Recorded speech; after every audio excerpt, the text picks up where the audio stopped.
நடந்து முடிந்த சட்டமன்ற தேர்தலில் பார்த்தோம்னால் தமிழக வெற்றி கழகம் 108 தொகுதிகளை பெற்று தற்பொழுது பெரும்பான்மை காண்பித்து வருகிறது. அந்த வகையில் முக்கியமாக தமிழகத்தில் பெரும்பான்மை காண்பிக்க 118 தொகுதிகள் தேவைப்படும் பட்சத்தில் இன்னும் கூடுதலான தொகுதிகளை யாரிடமிருந்து பெறலாம் என்பது குறித்து ஆலோசனையாளர்கள் தமிழக வெற்றி கழகம் சார்பாக தீவிரமான முறையில் மேற்கொள்ளப்பட்டு வருகிறது. முதற்கட்ட ஆலோசனை பொறுத்தவரையுமே சென்னை பனையூரில் இருக்கக்கூடிய தமிழக வெற்றி கழகத்தின் தலைமை அலுவலகத்தில் கட்சியின் தலைவர் விஜய் தலைமையில் நேற்று காலை 12 மணி அளவில் நடைபெற்றது. அதன் தொடர்ச்சியாக இரண்டாம் கட்டமாக பார்த்தோம் என்றால் தொடர்ந்து நேற்று மாலை தொலைபேசி மூலம் தொடர்ந்து இந்த பேச்சுவார்த்தையானது நடைபெற்று வருகிறது.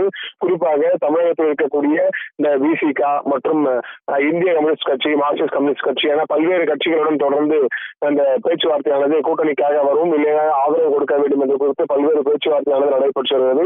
ஒரு பக்கம் பார்த்தோம் என்றால் அதிமுகவுக்கு கூட தொலைபேசி மூலம் தொடர்ந்து ஆதரவு வழங்க வேண்டும் என தற்போது தமிழக வெற்றி கழகம் சார்பாக ஒரு தகவலும் வெளியாகி வந்த நிலையில் தற்பொழுது பார்த்தோம் என்றால் தமிழக வெற்றி கழகத்தின் தலைவர் விஜய் தலைமையில் தொடர்ந்து ஆட்சி அமைக்க வேண்டும் என தொடர்ந்து கூட்டணி கட்சிகளை அமைக்க வேண்டும் என்ற அடிப்படையில் அதிமுக சார்பாக அதிமுக முன்னாள் அமைச்சர் சி சண்முகம் தலைமையில் தற்பொழுது ஒரு ஆலோசனை கூட்டமானது சென்னை அடையாறில் இருக்கக்கூடிய தனது இல்லத்தில் நடைபெற்று வருவதாக ஒரு தகவல் வெளியாகிறது. குறிப்பாக அதிமுகவுடன் தமிழக வெற்றி கழகம் இணைக்க வேண்டும் என பல்வேறு சட்டமன்ற உறுப்பினர்கள், அதாவது அதிமுக சட்டமன்ற உறுப்பினர்கள் ஒத்துழைப்பு கொடுத்து வரும் நிலையில் ஆனால் பல்வேறு சட்டமன்ற உறுப்பினர்கள் அதற்காக எதிர்ப்புகளும் தெரிவித்து வருகின்றனர்.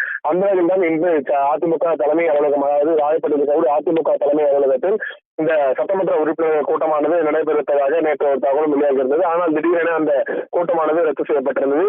அந்த வகையில் அதிமுக பொதுச் செயலர் எடப்பாடி பழனிசாமி மீறி தற்பொழுது சென்னை அடையாறில் இருக்கக்கூடிய தனது இல்லத்தில் பார்த்தவர்கள் அதிமுக முன்னாள் அமைச்சர் சி சண்முகம் தலைமையில் தற்பொழுது ஒரு ஆலோசனை கூட்டமானது நடைபெற்று வருகிறது. இந்த ஆலோசனை கூட்டம் பொறுத்தவரை எதற்காக நடைபெற்று வருகிறது என்று பார்த்தோம் என்றால் தமிழக வெற்றி கழகத்துடன் கூட்டணி வைக்கலாமா இல்லை ஆதரவு கொடுக்கலாமா என்பது குறித்து பேசுவதற்காக தான் இந்த ஆலோசனை கூட்டமானது நடைபெற்று வருவதாக ஒரு தகவலும் வெளியாகியிருக்கிறது. அந்த வகையில் இபிஎஸ், அதாவது எடப்பாடி பழனிசாமி வீட்டில் கட்சி நிர்வாகிகள் சந்தித்து தொடர்ந்து அங்கு ஒரு ஆலோசனை கூட்டம் நடைபெற்று வரும் நிலையில் தற்பொழுது பார்த்தோம் என்றால் சென்னை அடையாறில் இருக்கக்கூடிய அதிமுக முன்னாள் அமைச்சர் சி சண்முகம் வீட்டில் தற்போது ஒரு ஆலோசனை கூட்டமானது நடைபெற்று வருகிறது. இந்த நிகழ்ச்சியில் சட்டமன்ற உறுப்பினர்கள் முக்கிய பிரதிநிதிகள் பங்கேற்று தொடர்ந்து நடவடிக்கைகளை மேற்கொண்டு வருவதாகவும் கூறப்பட்டிருக்கிறது.